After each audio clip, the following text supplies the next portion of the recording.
দেখো বন্ধুরা, দেখো আমি এখানে একদম টাটকা ডুমুরটা এনেছি গাছে, দেখতেই পাচ্ছ। আর আমাদের দাদাভাই এনে দিয়েছে। আর এই ডুমুরটা দিয়ে বানাবো থোড় দিয়ে ডুমুর দিয়ে চিংড়ি মাছ দিয়ে রান্না। তো প্রথম থেকে শেষ পর্যন্ত দেখতে থাকো, খুব সুন্দর লাগবে। আর এই ডুমুর খেতে কত সুন্দর লাগে অবশ্যই রান্না না করলে বুঝতেই পারবেন না। তো আমি এই ডুমুরগুলো ভালো করে বেছে পরিষ্কার করবো। দেখো বন্ধুরা, আমি এখানে ডুমুর, থোড়, চিংড়ি মাছ সব পরিষ্কার করে রেখেছি ভালো করে। আর এখানে চিংড়ি মাছ রেখেছি আমি 250 গ্রামের। আর এই দেখো ডুমুরগুলো কিন্তু একদম খুব সুন্দরভাবে আমি পরিষ্কার করে নিয়েছি, নাহলে তোমার দাদাভাইরা কিন্তু খেতে পারবে না, ভিতরে যদি না থাকে তো একটু ভালো মতো লাগে, তাই আমরা পুরো পরিষ্কার করে নিয়েছি। আর এই ডুমুর খেলে, থোড় খেলে কিন্তু খুবই সুন্দর। যাদের হাই প্রেশার তার থোড় খেলে তো খুবই ভালো, প্রেশার একটু কমে। তো চিংড়ি মাছটা আমি ভেজে নেবো। তো তোমরা যদি ভাজা পছন্দ করো না তো এমনি রাঁধতে পারবো। তো আমাদের বাড়িতে তোমার দাদাভাই ভাজা না হলে খেতে চায় না। আর এরকম একবার বাড়িতে হলো ডুমুর দিয়ে চিংড়ি মাছ দিয়ে থোড় দিয়ে রান্না করে খেয়ে দেখবেন, খুবই সুন্দর লাগবে। আর থোড় তো খুবই সুন্দর, থোড়ে ভিটামিন আছে, ক্যালসিয়াম আছে। আর থোড় খেলে কিন্তু প্রেশার কমে। না যদি তোমাদের বিশ্বাস হয় তো তোমাদের বাড়ির মানুষকে জিজ্ঞেস করতে পারো, যাদের হাই প্রেশার তাদের কিন্তু খুবই ভালো, তাদের পক্ষে এই থোড় খাওয়া।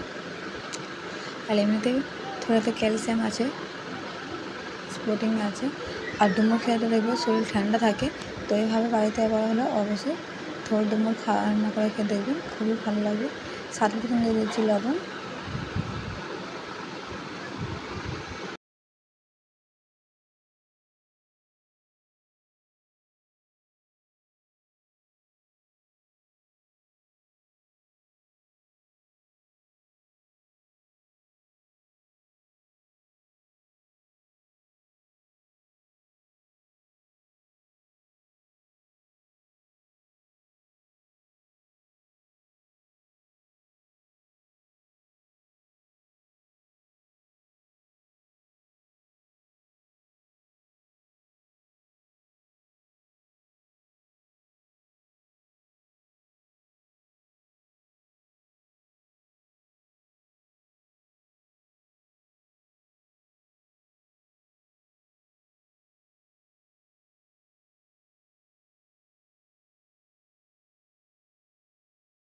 মাছটা ভাজা হয়ে গেছে, এবারে আমি নাম করে নেবো। এরপর দিয়ে পেঁয়াজটা আমি লাল করবো রান্না করার পরে।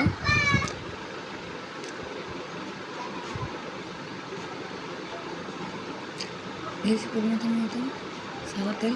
আমরা বেশিরভাগ সাদা তেলে তরকারি খেতে পছন্দ করি। পেঁয়াজটাকে ভালো করে লাল করে নেবো।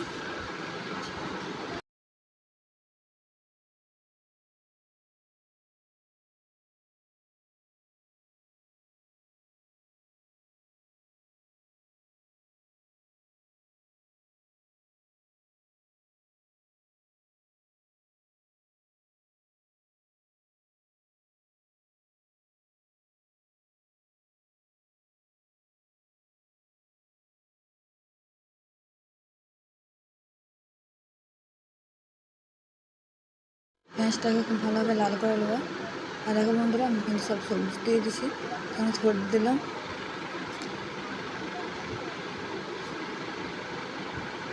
এই দেখো ডুমুর, তো এর আগে আমার দেওয়া হয়ে গেছিলো, অফ ছিল ক্যামেরাটা, জানতে পেরেছিলাম না, তাই আবার দিলাম।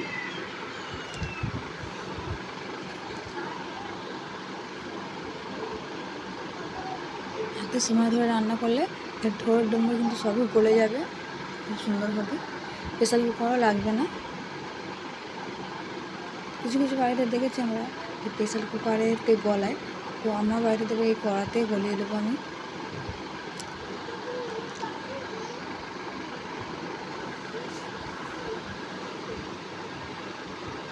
তো আজকের ভিডিও কে কোথা থেকে যাচ্ছে অবশ্যই কমেন্টে জানাবে।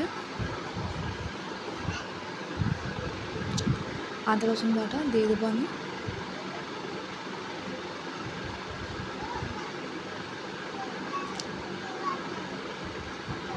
এভাবে নেড়ে ছেড়ে দেবো।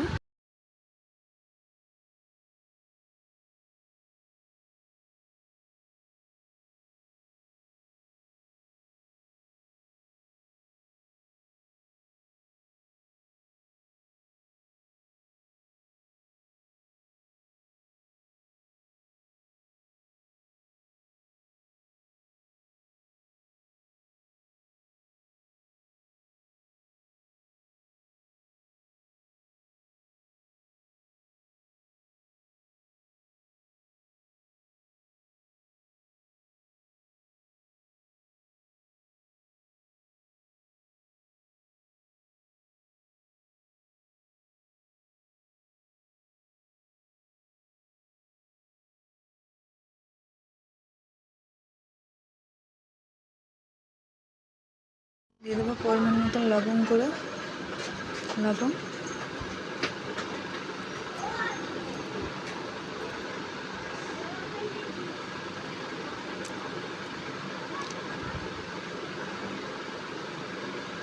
আর ভালো করে নেড়ে ছেড়ে দিয়েছি। দিয়ে দেবো হলুদ গুঁড়ো, লঙ্কা গুঁড়ো, গোলমরিচ গুঁড়ো, কাশ্মীরি পাউডার, জিরে গুঁড়ো। আবার আমি ভালো করে নেড়ে ছেড়ে দেবো।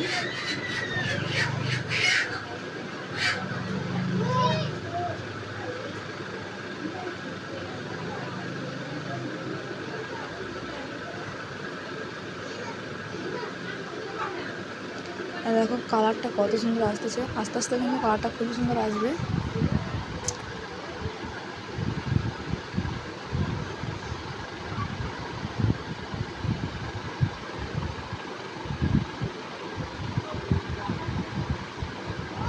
টমেটো কষিয়ে দিয়ে আবার আমি 5 মিনিটের মতন ভাপিয়ে নেবো।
আমরা 5 মিনিটের মতন ভাপিয়ে নিয়েছি আমি এখানে।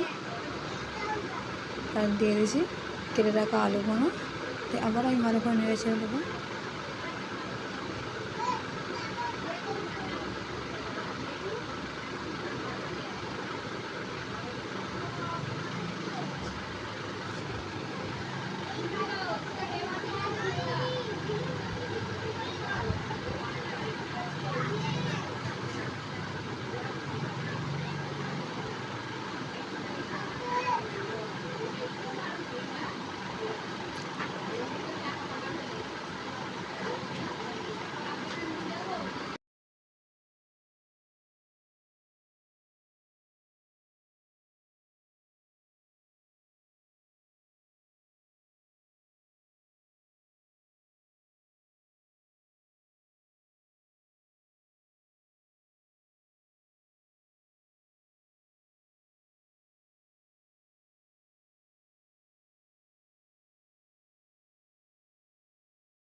দিয়ে দেবো ভেজে রাখা সব চিংড়ি মাছগুলো। এটা দেখো দিয়ে দিচ্ছি মাছগুলো।